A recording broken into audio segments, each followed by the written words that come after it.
Cycling holidays and training camps can provide some of the best riding conditions as well as the most enjoyable experiences out on the road. But getting them right can be tricky if you aren't organised. So here are some of our top tips to get the most out of your cycling trip.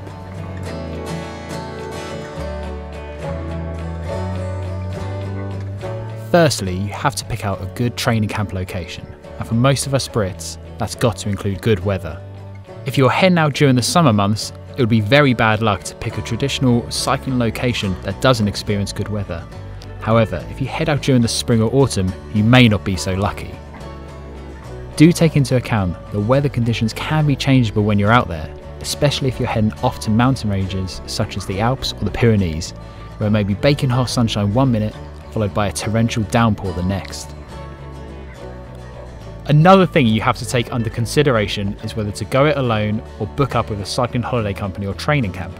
Both have their benefits, with cycling companies providing experienced guides and logistical support, making your trip more carefree, whereas going it alone does allow for more freedom and flexibility for your requirements. It will entail a bit more organisation and planning.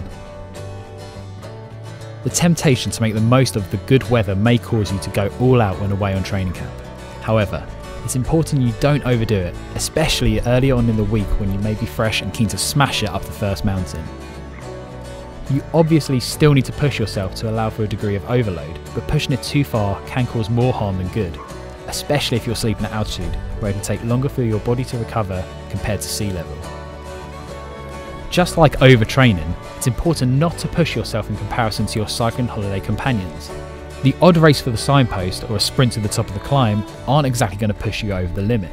But getting into an all-out battle royale up a 20-kilometre mountain may well tip you over the edge, especially if you're up against someone who has higher fitness levels. Remember, it's about improving yourself rather than proving yourself to others.